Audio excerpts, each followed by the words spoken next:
Shalom, bien-aimés de Dieu, je vous salue au nom de Jésus, notre Seigneur, notre Sauveur.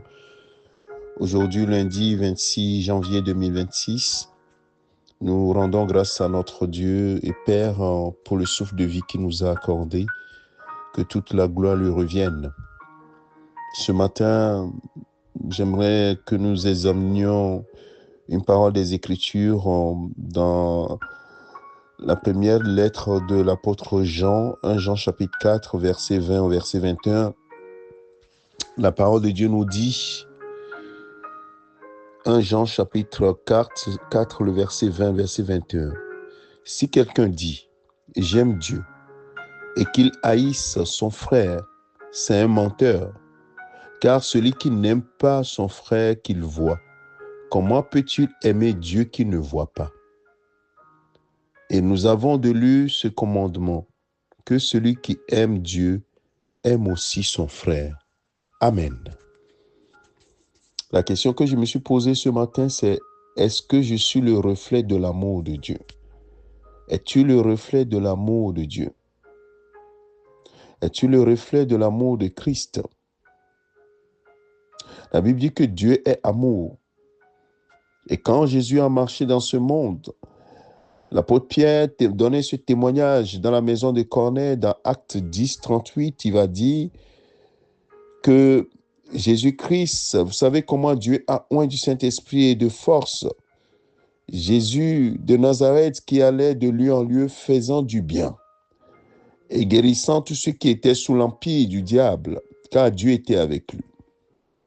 Jésus faisait tellement de bien, apportait tellement de consolation, apportait tellement de paix, de joie dans les maisons. Même s'il causait beaucoup de tort, beaucoup de division parmi le peuple, il a apporté la paix, la joie. Il a apporté la consolation, la guérison aux gens qui n'espéraient même plus s'en sortir. Le paralytique de 38 ans qui était à la piscine de Bethesda. 38 ans, cet homme paralysé était là, attendant sa guérison. En un instant, il est sorti de là, il est parti chez lui. La femme atteinte de perte de sang depuis 12 ans. La femme courbée qui était dans la synagogue, courbée depuis 18 ans, attachée par Satan. Il faisait tellement de bien. Il a reflété l'amour. Des gens de mauvaise vie. Il a vu Zachée, qui était un publicain, qui était un fraudeur. Il a vu dire, Zachée, je vais descendre chez toi. Il a manifesté l'amour. Et les gens ont répondu à cet amour en se prosternant devant le Seigneur. Effectivement, Jésus a reflété l'amour du Père. Dieu a tant aimé le monde qu'il a donné son Fils unique, afin que quiconque croit en lui ne périsse point, mais qu'il ait la vie éternelle. Mon frère, ma soeur, Dieu nous a tant aimés. Et il veut qu'en retour, nous aussi, nous soyons le reflet de cet amour partout où nous passons, comme Jésus l'a été dans ce monde. Alors, mon frère, ma soeur, aucune de nos justifications, aucune de nos argumentations n'auront de poids devant cette parole puissante du Seigneur. Et dit le commandement que nous avons reçu, c'est quoi? Et nous avons de lui ce commandement, que celui qui aime Dieu aime aussi son frère. Parce que l'homme est fait à l'image de Dieu.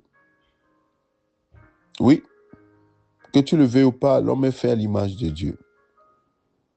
Oui, l'homme a été corrompu. Oui, l'homme a laissé Satan prendre la place. L'homme a donné accès. Oui, mais l'homme a été créé à l'image de Dieu. Quand il dit dans Genèse, faisons l'homme à notre image et à notre ressemblance. Ça veut dire que si nous disons que nous aimons Dieu, notre frère qui est là, qui est fait à l'image de Dieu, doit être l'objet de notre amour. Peu importe ce que cet homme ou cette femme est. Et c'est ça qui va nous pousser également à porter la bonne nouvelle à ceux qui même ne sont pas aimables. Comme nous-mêmes, nous n'étions pas aimables quand Dieu a envoyé dans son amour son Fils mourir à notre place. Oui, nous étions, la Bible dit que nous étions comme des enfants de rébellion, des enfants de colère. Mais Dieu nous a aimés. Il dit que Dieu a prouvé son amour en ce que lorsque nous étions encore des pécheurs, Christ est mort pour nous. Alors, mon frère, ma soeur, es-tu le reflet de l'amour de Dieu? Et cet amour doit se manifester au travers de toi. Oui, c'est difficile, c'est pas facile, frère. Dieu ne dit pas que c'est facile. Mais comment la chose est facilitée? Si c'est Dieu qui aime au travers de toi. Si c'est Dieu qui aime au travers de toi, ce sera facile.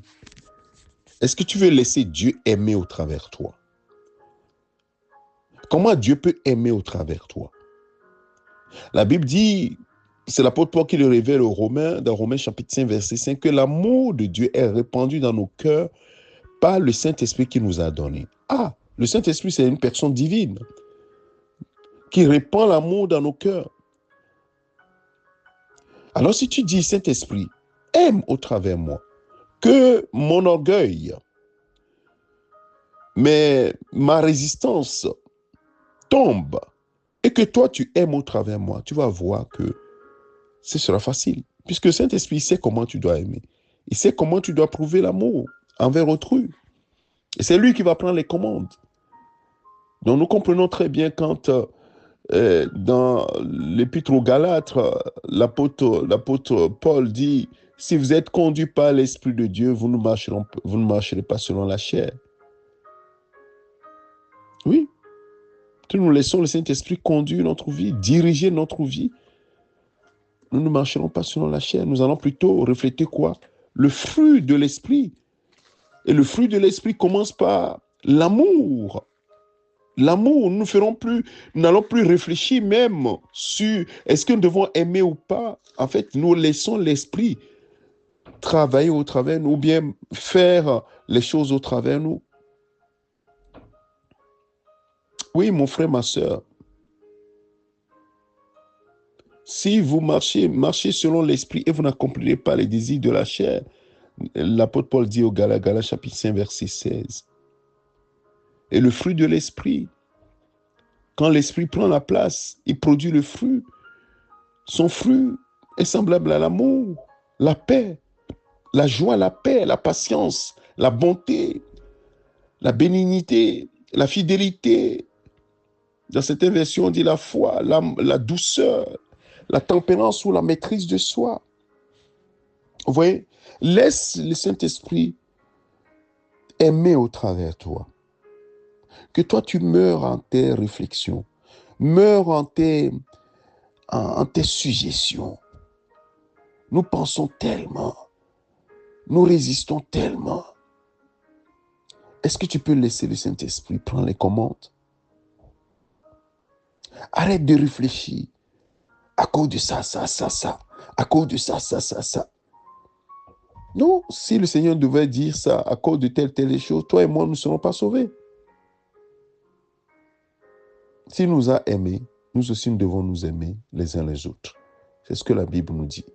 Alors, mon frère, ma soeur, ce matin, je t'incite à cela. Ce n'est pas facile, je le dis encore une fois. Il faut que tu meures en toi-même. Tu meurs en ton orgueil. Que tu meurs en ton outrecuidance. Tu meurs en ton égocentrisme. Que tu meurs. Et que Christ vive au travers de toi. Qu'il vive au travers de toi. Fais comme l'apôtre Paul. J'ai été crucifié avec Christ. Et si je vis, ce n'est plus moi qui vis, c'est Christ qui vit en moi. Ainsi, tu vas voir cet amour vraiment refléter Dieu, refléter Christ. Ta vie refléter l'amour de Dieu, on va dire. Nous allons prier. Éternel, notre Père, notre Dieu, c'est encore une grâce pour nous d'entendre ta parole. Ta parole qui nous parle de l'amour profond que tu as pour nous. Et tellement tu nous as aimés que tu veux que nous aussi nous soyons le reflet de cet amour autour de nous. Seigneur, aide-moi à être ce reflet. Aide-moi à vivre et au travers de ma vie que Christ soit vu. Que l'amour de Christ soit vu. Je te supplie, Seigneur. Aide-moi. Aide mon frère, aide ma soeur. Oui, notre orgueil prend un coup. Oui, notre outrecuidance prend un coup. Oui, notre moi prend un coup.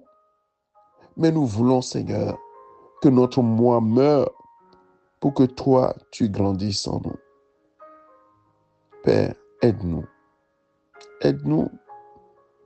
Aide-nous dans ce monde plein de méchanceté.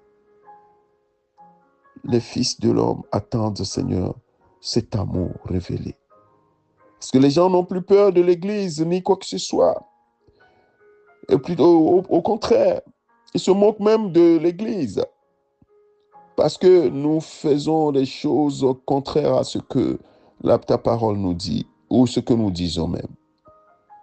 Oh Seigneur, donne-nous d'être le reflet de ton amour, de marcher dans ce monde de ténèbres comme des lumières qui éclairent, et que même sans parole, qu'on voit en nous ta présence, qu'on voit en nous ton amour. Béni sois-tu, Père, toi qui es fidèle. Glorifie ton nom. Que cela soit ainsi pour mon frère, pour ma soeur. C'est au nom de ton Fils Jésus-Christ que nous avons ainsi prié. Amen. Que le Seigneur bénisse chacun d'entre nous. Je vous souhaite une excellente semaine, une semaine de travail, dans la paix, dans la joie du Seigneur, et que son amour se répande encore davantage dans nos cœurs, et que nous soyons le reflet de son amour. C'est ton serviteur, le pasteur Alexandre. Amen.